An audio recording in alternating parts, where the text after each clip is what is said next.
Alrighty, we now have new insight into the day that Kyrie Irving was traded from the Cleveland Cavaliers to the Boston Celtics. By the way, the Cavs, as it is reflected, got almost nothing in return, if you think about it.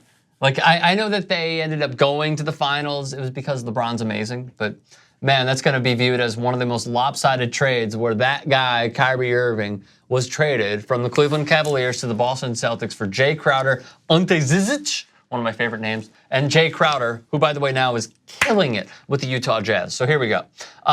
Via The Athletic and Joe Varden, who has covered the Cavaliers for so many years. This is a great nugget, by the way. The Cavs agreed to trade Kyrie Irving to the Celtics while LeBron was signing jerseys for Upper Deck. Love it. Love Upper Deck, good to know you're still around. Good start. Seriously, right? Upper Deck, I remember. And Tops? For sure. Yeah. The only time I hear Upper Deck is when someone's giving someone an Upper Decker. Oh, I thought you meant like Upper Deck 300 nosebleeds. Oh, no. Well, I like sitting in those seats. Sometimes they're a better view than hockey. Like, yeah. Hockey, not so much basketball. Okay, moving forward. James was adamant on the call with Kobe Altman, the GM, and Ty Lue, then head coach. Do not trade Kyrie, especially to the Celtics. Duh. By the end of the call, according to 4 separate accounts of people present for the conversation, Kobe Altman told James the trade would not occur. Interesting. So then James's close friend, Randy Mims, and bodyguard Rob Brown came to him with their phones to show him the news. James, who was still signing jerseys, dropped the pen and slumped in his chair. Avi. Everyone knows that when Kyrie got traded, it was the beginning of the end for everything. It's not a secret. So true, right? Because, I mean, the Celtics are the best team, as we shoot this right now, the second best team in the East behind the Toronto Raptors. Yes, but it seems like Kyrie wanted out, correct? Yes. And why did Kyrie want out? Because he wanted to get outside of the shadow of LeBron James and become his own man. He wanted to leave the nest. And what creates that shadow? But then again, you also have LeBron's transient nature in that he was not signing long deals with the Cavs. He was doing something. But he did. How long were his deals? They were like a year or two. He signed 2 years. With options. With the third year being an option. Right, but he's not signing his 5, I don't know. Right, but at that point in time, but you gotta remember, at that point in time with the CBA blowing up to where it was, where Tyler Johnson's getting $56 million, you can't blame him for knowing they would opt out and then he was gonna opt in just for more money. But I also look at a LeBron James who has already left the organization. An organization that is run by a guy who will then write a Comic Sans email blast to the city of Cleveland. Exactly, yes. So I get it. It seems like it's easy to write Kyrie's trade was the beginning of the end. No, that was the end of the beginning. What do you mean? That was it. It was the beginning of the end. Everything beginning of the end for the Cavs. Everything good that was going to happen had already happened. It was already over. It was never going to be other than that. Kyrie, the same way that LeBron James is looking out for LeBron James, Kyrie is looking out for Kyrie in a good way, and the writing is on the wall. I'm going to act as such. And then he was gone. And which writing, by the way? The writing is on the wall that LeBron's probably going to move on. I feel like I don't want to be in the shadow I think anymore. he moved on because Kyrie moved on. I think if him and Kyrie were still together, guys would want to go to Cleveland.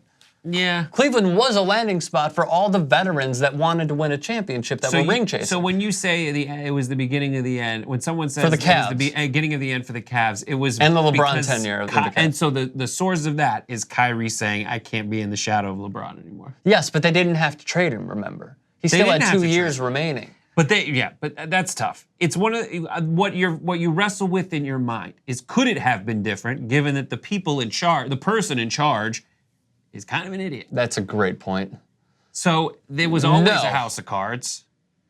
It was never really well orchestrated. The best orchestrated it ever got was because LeBron was orchestrating it. But Kyrie is not the person that seems like he's going to allow someone else to orchestrate it. Totally, and that's why he might leave the Boston Celtics after this year. So here's what else LeBron said. You realize at that point in time, take nothing from Kobe Altman because Kobe was just named GM. But at that point in time, he realized that Kobe's not the only one running the team, as former GM David Griffin had done. And that's why Griff was let go pretty much. David Griffin, who was fired by Dan Gilbert, was LeBron's guy. Cavs front office officials declined to be quoted for this story, no surprise, but disputed that Kobe Altman gave James any indication the trade would not occur. They also said Kobe asked James whether he would commit to the Cavs long term if Irving were not traded, and James said no. So he had the option to say that, and he said no. And the owner was like, I'm so smart. I am so smart, I can see every angle. Right. Which is why I burned a bridge that after LeBron left the first time, that somehow LeBron was like, all right, fine. But not because of the owner.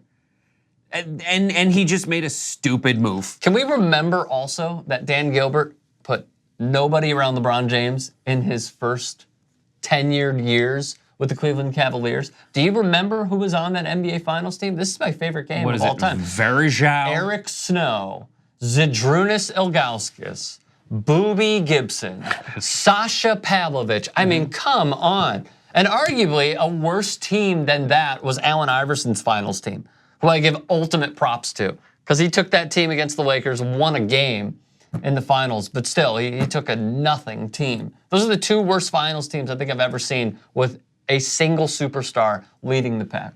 But Dan Gilbert didn't give him anything. And then when LeBron left, as you said, the Comic Sans email. This is an owner that really no one wants to play for. They're one of the worst teams in the NBA this year. They're going to be one of the worst teams for the next 4 or 5 years. But I don't. No surprise. But they had it. And I want to put it back on Kyrie because, as Kyrie says, what goes a flat comes a flat. And that's the way to end. Let us know your thoughts. Comment section below. Subscribe to 2IT Sports. If you made it to the end of this video, mazel tov. If you want to see more, hit the bell and hit subscribe. Why don't you?